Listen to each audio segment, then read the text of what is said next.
Hello, நல்லா இருக்கீங்களா? நான் ஒரு பை தைச்சிருக்கேன் பாருங்கள். இது மிஷினில் தைச்சது தான்.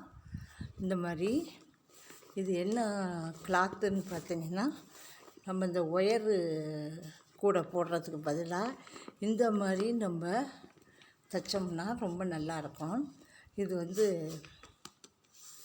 தோல் பை, அதாவது தோலில் நம்ம கடையில் 1 மீட்ரு 2 மீட்டருன்னு வாங்கிக்கிட்டு இது மாதிரி நம்ம கட் பண்ணி தைக்கலாம்.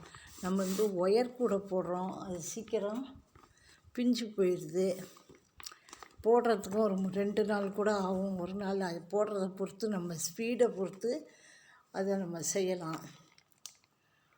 இங்கே பாருங்கள், இந்த மாதிரி பை நம்ம போடலாம். உள்ளார நான் அரிசி பை அந்த பேக்கை கொடுத்துருக்கேன். அதை கொடுத்து தான் இங்கே பாருங்க, இந்த பேகு இது தைச்சிருக்கேன். இது பக்கத்துலேயும் தைக்கிறாங்க, நானும் தைப்பேன். என்னாலையும் கொஞ்சம் முடிஞ்ச நேரம் எனக்கு நேரம் கிடச்சிச்சின்னா நானும் தைப்பேன்.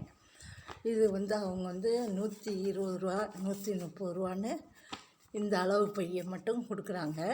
இது மாதிரி நீங்களும் மிஷின் வச்சுருந்தா நீங்களும் தைச்சி பாருங்கள்.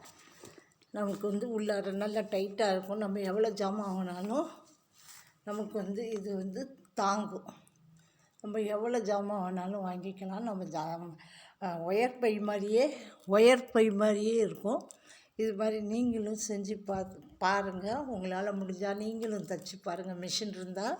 இல்லைன்னா இந்த பை வேணும்னா எங்கள் நம்பருக்கு, இந்த நம்பருக்கு ஃபோன் பண்ணிங்கன்னா இது 120 ரூபா 130 ரூபா அதுக்குள்ளே தான். இந்த மாதிரி பை நீங்களும் யூஸ் பண்ணலாம், நீங்களும் வாங்கிக்கலாம். இது மாதிரி வாங்கி தைச்சி பாருங்கள், நம்ம வீட்டுக்கு யூஸ் ஆகும். கடையில் நம்ம 300 ரூபா 400 ரூபான்னுக்கலாம். இந்த மாதிரி ஒயர் பையே பார்த்திங்கன்னா இப்போ 200 ரூபா, கூலியை சேர்த்தா ஒரு ரோலுக்கு 75 ரூபா கேட்குறாங்க. 2 ரோலுக்கு 150 ரூபா கேட்குறாங்க. அப்புறம் ஒயருக்கு காசு எல்லாம் பார்த்திங்கன்னா உங்களுக்கு 250 ரூபா வரும். இது 130 ரூபா 120 ரூபா தான் இந்த பை. இதுவும் நல்லா நமக்கு தாங்கும். ஒயர் பையோடு இது நல்லா தாங்கும். நீங்களும் இது மாதிரி செஞ்சு பாருங்கள். வேணும்னா ஃபோன் பண்ணுங்கள். இதே மாதிரி தைச்சி வாங்கிக்கோங்க. இந்த பை தைச்சதுக்கு ஒரு லைக் கொடுங்க. பாய்.